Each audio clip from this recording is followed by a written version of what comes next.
Акрамидин Назирович, Да. пожалуйста, вам предоставляется право задать вопрос. Вам тот же вопрос, значит, по Конституции, значит, можно обжаловать не только участники процесса, но и иные лица, интересы которых затронуты этими решениями судов. В Конституции так написано. А в 397 УПК там только участники процессов. Другой категории, то есть он уменьшил категорию лиц, которые по сравнению с Конституцией, значит, уменьшено. И вы говорите, что это не нарушает. Разве не нарушает? Как я уже... Разве соответствует этой конституционной норме, вот это 397-я? Спасибо.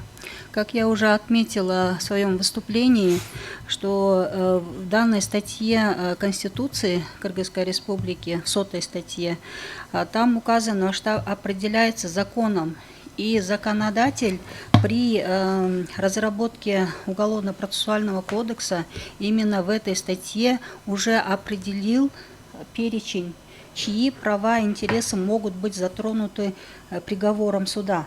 И в связи с этим мы, как правоприменители, придерживаемся его. Если шире смотреть на данное обстоятельство, если вот, как вы говорите, мне кажется, 100-ю статью тоже нельзя так толковать, что если такое определено, что это абсолютно всем можно обжаловать, скажем, приговор суда, да, или решение суда, но поскольку недаром, наверное, там есть оговорка, что определяется законом, вот законом и определили. Вот мой такой ответ.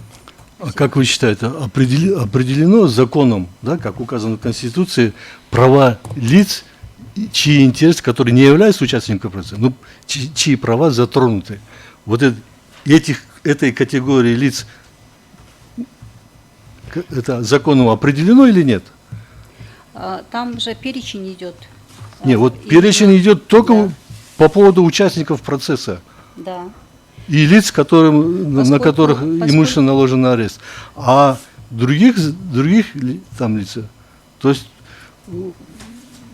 вот, например, в кассационную инстанцию можно, там указано и иные лица, интересы которых затронуты, и могут в кассационном порядке обратиться.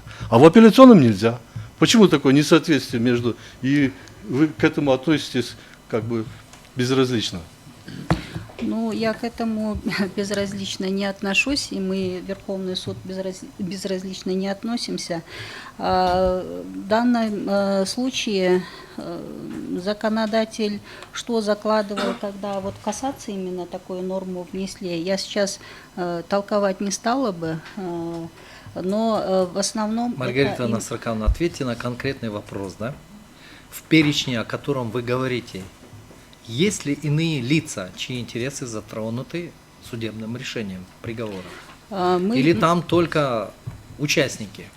Вот он хочет узнать ответ ваш на этот вопрос. Участники процесса, вот они исчерпывающий перечень, и мы считаем, что он не подлежит расширению.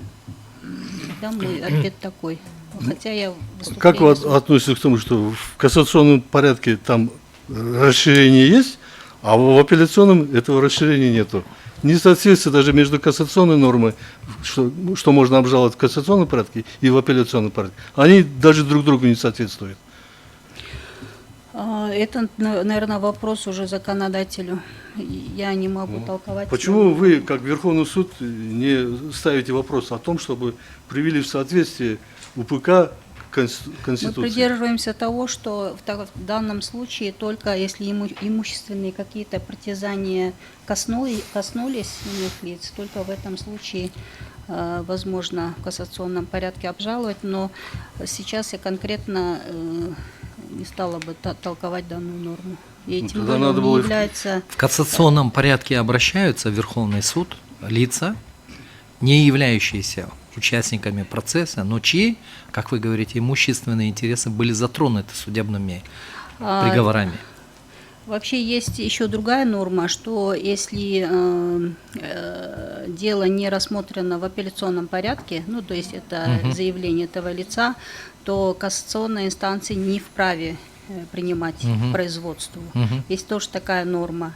Но вот как практика показывает, в основном это иные лица, это какие-то имущественные притязания, Ну, да, как по раз мы снятию об этом и ареста, говорим. там, То есть, допустим. которые не являются, здесь давайте акцентировать на этот, является ли субъект обращения участником судебного процесса, или он относится, нельзя его относить к участникам процесса. Ну, насколько вот мне известно, вот когда обращаются иные лица, которые не являются участниками процесса и которые они апелляцию не прошли, обычно не возвращаются.